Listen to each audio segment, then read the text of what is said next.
मैंने आपको स्पीकर पे ले रही हूँ, मैं सभा में बैठी हूँ हतुंडी। आपके वोट को, आपके निर्णय को मैंने 5 साल विधानसभा में गुंजा के रखा। कोई किसी से मिल रहा है, कोई कुछ कर रहा है, कोई कुछ कर रहा है, सबका टारगेट दिव्या मदेरणा। एम्बुलेंस दूंगी। अब कोई कह रहा है साहब झूठी घोषणा कर दी, कौन कह रहा है गांव में, वो भी मुझे पता है। ऐसा है कोई कुछ भी कर सकते हैं लेकिन झूठी घोषणा नहीं करते। 4 चीज लिखने से नहीं होती, या तो कहते नहीं या करते नहीं। और आपने नहीं कहा था एम्बुलेंस दो, मैंने अपनी स्वेच्छा से वहां पे अनाउंस करी थी कि मैं आपको वहां पे CHC आई है तो एम्बुलेंस देती।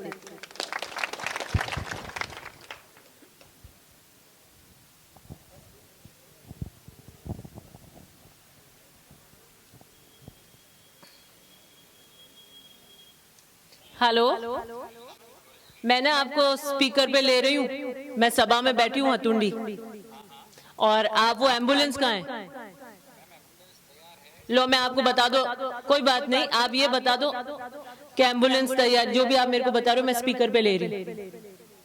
ये है डिप्टी CMHO।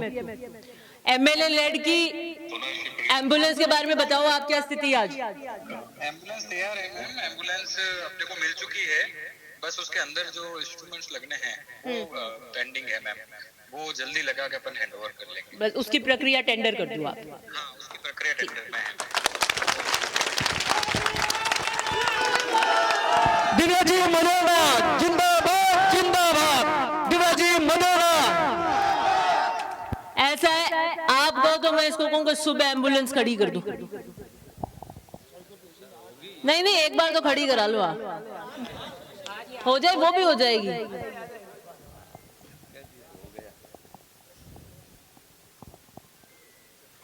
हेलो, एक बार तो आप है ना वो एम्बुलेंस हतुंडी CHC भेज दो कल परसों में, जब भी आप हतुंडी CHC भेज दो, उसके टेंडर होने दो, जब बोई की प्रक्रिया वो चलने दो, एक बार यहाँ भेज दो आप।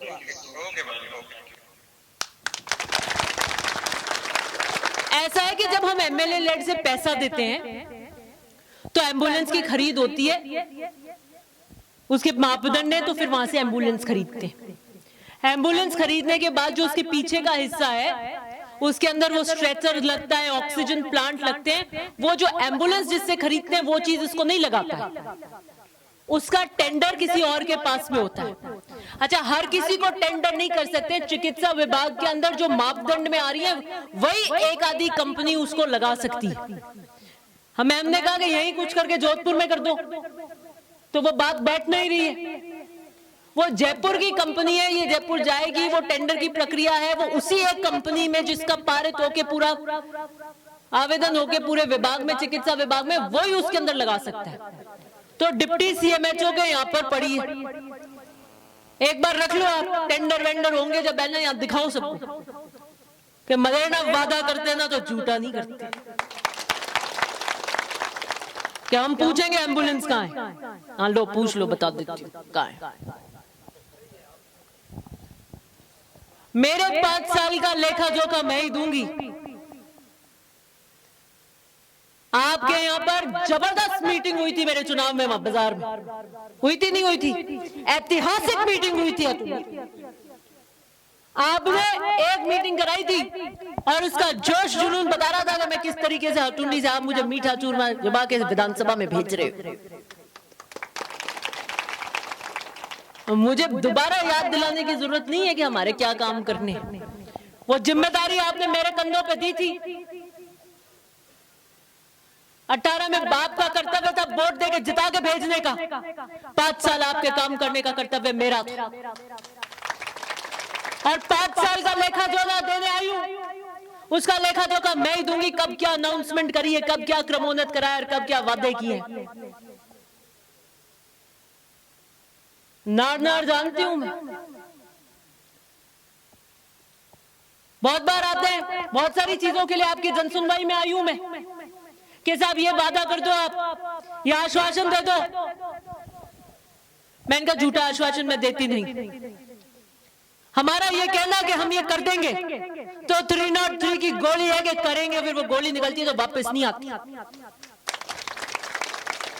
मैं आपके स्कूल में आई थी, अभी जब 4-5 जगह मीटिंग ली थी, खोलना राजू मीटिंग, आपके वहां डेरों की डाली में मैंने कहा आपकी सड़क का वादा कर दिया कि साहब वो आ नहीं रही, ये नहीं आ रही, वो नहीं आ रही, वो कह रहा वहां चली गई, आएगी नहीं आएगी। मैंने कहा आप इस तरीके की बातें मत किया, मुझे नहीं जानना कि आपके गांव में क्या अफवाह उड़ती है।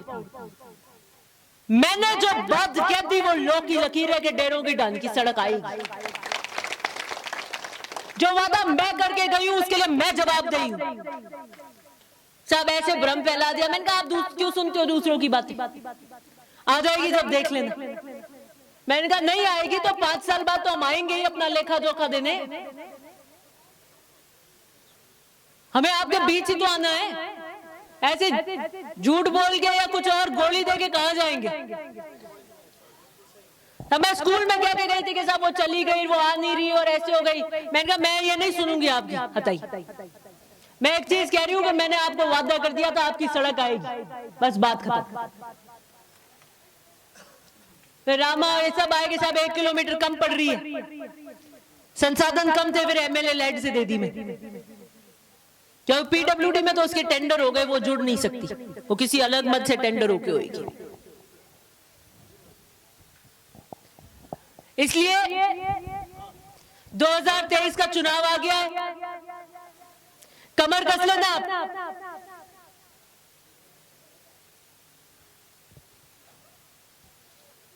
राजस्थान की किसान राजनीति का चुनाव होगा ये 2023 का चुनाव। 2008 में पार किया था आपने, 2008 में पार किया था तो राजस्थान में किसान राजनीति का ध्वज रहा था। 2018 में पार किया आपने तो मारवाड़ में यह बात रही कि नहीं किसान राजनीति है मारवाड़ में भी। और 2023 में पार कर दोगे तो ये तंबू का खूंटा है ना, वैसे खूंटा बन जाएंगे, फिर कोई हिला नहीं सकता, फिर हिला नहीं सकता कोई। अगर ये खूंटा कमजोर हो जाए तो तंबू गिर जाएगा। मैंने 5 साल ईमानदारी से काम किया, जो वादे किए वो सारे किए।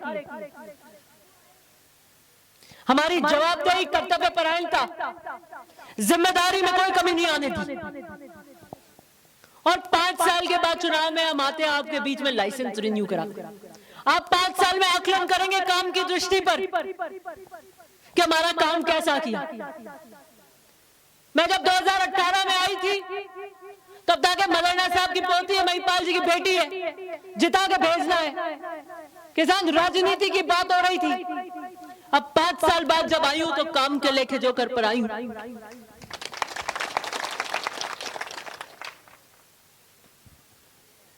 जोधपुर जिले में 10 सीट है विधानसभा की। कितनी सीट है बच्चों, गिनाओ कौन कौन सी है?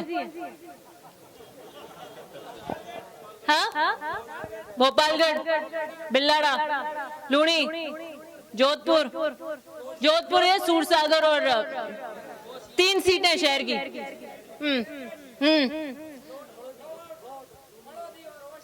10 हो गई। कौन है? नहीं बाप नहीं है, फलौदी है। 10 सीटें हो गई, ठीक है, सही कि नहीं? अब ये बताओ 10 सीटों में किसान की बेटी कितनी सीटों में? 1 सीट पे टिकट मिलती है, पूरे जिले में 1 सीट पे टिकट मिलती है।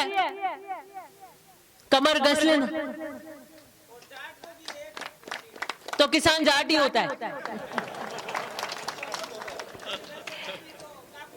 नहीं ऐसे नहीं करो। नहीं, जो किसान है वो सब जानते हैं।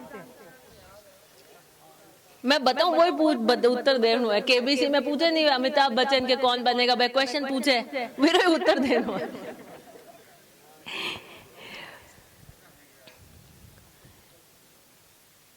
एक सीट पे,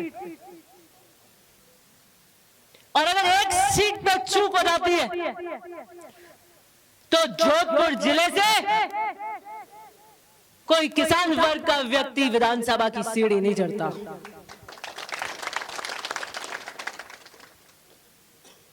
अब बात आती है कि आप कैसा किसान भेजोगे। एक तो सरपंच होते हैं, होशियार होता है, वो तो नरेगा में ये वो पहले पेमेंट करा के बाद में पेमेंट लेके सब कर लेते हैं। और जो नया नया सरपंच बना होता है वो सीखता है, करता है, समझ में नहीं आती क्या था। जो मुझे पुराने वाले आते हैं ना, मैंने कहा आप सब नरेगा से करा लो, सब आप होशियार हो, आप जानते हो। इनको जोर आता है कि नहीं सर ये वाला कर दो। मैंने कहा जब आप तो नए कोई बनते हैं उनको अनुभव की कमी होती है, तो ऐसा नहीं है कि आपने किसी को जिताया भेज दिया तो आपका काम चल जाएगा। आपकी बात रखने वाला, आपके लिए खड़े रहने वाला, निस्वार्थ भाव से उसको पार करके भेजोगे ना तो ही बात बनेगी। अब पंचायती राज के अंदर आरक्षण है, लड़ाते नहीं लड़ाते अपन, लेकिन आप सब जानते हैं व्यवस्था के अनुरूप काम कौन करता है। कोई सीख लेता है, कोई बहुत कम होते हैं। जैसे अधिकतम लॉटरी खुलती है तो पता है कि सरपंच प्रतिनिधि हैं, ये काम करें, होता है नहीं होता है। तो प्रतिनिधि नहीं भेजने हैं आपको, ये विधानसभा का मामला हो रहा है। आपको भेजना है जो आपकी बात विधानसभा में रख सके, जो आपकी बात गिरने नहीं दे, जो किसान राजनीति की अहमियत समझता हो, जो आपके साफे के मान सम्मान की अहमियत समझता हो, जो आपके वोट की अहमियत समझता हो, ऐसे व्यक्ति को भेजने। 2023 का चुनाव आ रहा है और पहले मैं आशा करती हूं कि मैंने 5 साल अतुर्नी के अंदर निस्वार्थ भाव से आपका काम किया। ये 5 साल बड़े कठिन थे हमारे लिए, बहुत बड़ी गमी क्षति हमारे घर में हुई। 1-1.5 साल तो हम आ नहीं सके, हॉस्पिटलों में ही थे। उसके बावजूद हमने आपके सारे काम करने की कोशिश करी। मैं 2010 में आई थी, जिला परिषद का चुनाव लड़के मैंने शुरुआत करी। महिपाल जी मेरे को लेके आए थे और कहा था देखो एक छोटी सी बच्ची को लेकर आया हूं, हैंदा बंदा कराया, मेरी साख दी कि देखो आपके लिए बीच में रहेगी, आपके काम करेगी। अगर मैं 2010 में आपके बीच में नहीं आती, सीखती नहीं, समझती नहीं, आपको जानती नहीं, तो आज आपके यहाँ विधायक भी अगर बन के चली गई होती तो बस ऐसी ही बैठी रहती, काम नहीं कर पाती। जो पृष्ठभूमि को नहीं जानता, जो अपनी नींव नहीं जानता, जो अपनी जड़ें नहीं जानता, वो फिर चल नहीं सकता। मुझे 2010 से 18 तक,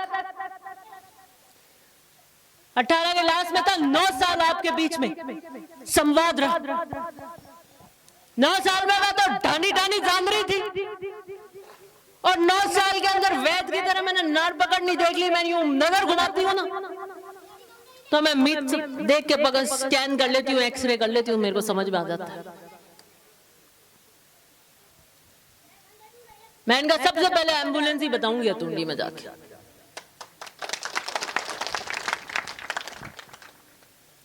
मतलब कुछ नहीं ढूंढ सके कमी निकालने में, तो एक एम्बुलेंस। अरे आप मत बताइए हमें, काम के आकलन में 100 में से 100 नंबर है, 101 दे नहीं सकते, उन्हें 101 ही देने पड़ते। विचारधारा से खराब है उनको भी देने पड़ते। काम में 21 काम कराए मैंने, 19 नहीं रखा। और कोई हजारों थाने के काम होंगे, एसडीएम के काम होंगे, राजस्व के काम होंगे, आपके हाथ को रुकने नहीं दिया, कमी नहीं आने दी।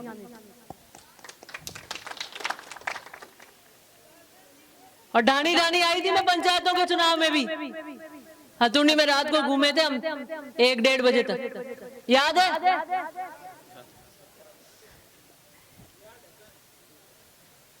रखना पड़ा, कोई बात नहीं। तो क्या होता, दिव्या जी रा वोट नहीं है, दिव्या जी रे वोट में तो मैं हाँ जगह हाँ ही बात सब आवे की कर कटे कहीं बात करनी है, कटे कहीं है राजनीति में, कटे वोट न तोलनो है। राजनीतिक चेतना में एक नंबर है ओसियां और भोपालगढ़ कि मैं दिव्या जी ने नुकसान कटे ही नहीं होना, मार गांव री लड़ाई सही है, मन सब था मां छान थोड़ी बस।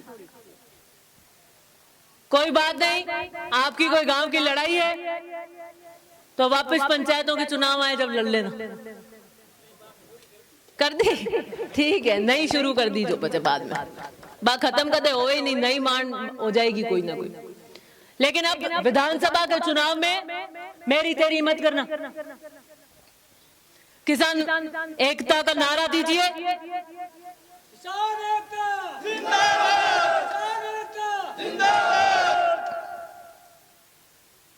सबकी नजर है ओसियां की सीट पर। जोधपुर जिले में एक सीट पर सबसे ज्यादा नजर है ओसियां, मारवाड़ में एक सीट पर नजर है ओसियां, राजस्थान में सबसे हॉट सीट है ओसियां। उस ओसियां की हॉट सीट के आप मतदाता हो, आपको सलाम आपके कारण है। आपके वोट को, आपके निर्णय को मैंने 5 साल विधानसभा में गुंजा के रखा। आपके वोट की खनक को, आपने जो कलम दिया उसको मैंने ओसिया की जनता के लिए चलाया, और जो लिख दिया वो कटा नहीं, जो मान दिया वो हो के रहा। ये आपके वोट की ताकत है। मेरे को आपके विश्वास से, आपके स्नेह से जोश मिलता। मुझे पता है मेरे पीछे जनता फौलाद की तरह मेरे पीछे खड़ी। जब आपके पीछे लोग खड़े हो तो आपको पता है हम टकरा जाएंगे तूफानों से, यह विश्वास होता है। आने वाला चुनाव लड़ेंगे कर्ण की तरह और मर्दानगी से उसूलों पर लड़ेंगे, किसान राजनीति के एकता पर लड़ेंगे, किसानों के मान सम्मान के लिए लड़ेंगे, और निडर होकर जो इस पथ पर निकला है विजय उसी की हुई है। मेरा तो क्या है, बीजेपी सारे के सारे कोई हाथ पकड़ना चाहता है, कोई माथा पकड़ना चाहता है, मैं धारती एक को नहीं धारती। सबके इंटरव्यू में दिव्या मदेरना, कोई किसी से मिल रहा है, कोई कुछ कर रहा है, कोई कुछ कर रहा है, सबका टारगेट दिव्या मदेरना। ऐसा मैंने क्या किया? सोचा आपने आकलन किया है? इसलिए कि यह लड़की किसानों की बात रखती है, यह मजबूती से रखती है, झुकती नहीं है किसानों के लिए, समझौते नहीं करती है, वादा करके पीछे नहीं मुकरती, जो बात कहती है उस पर जिम्मेदारी और जवाबदेही से खड़ी रहती है। ये कहीं आगे बन नहीं जाए कुछ, और ये बन गई तो आगे किसी का नंबर नहीं लगेगा, तो क्या करोगे? काटो पेड़ को। लेकिन ऐसे नहीं कटते। लोकतंत्र में काटना और बनाना जनता के हाथ में है, और पैसे से वोट नहीं आते।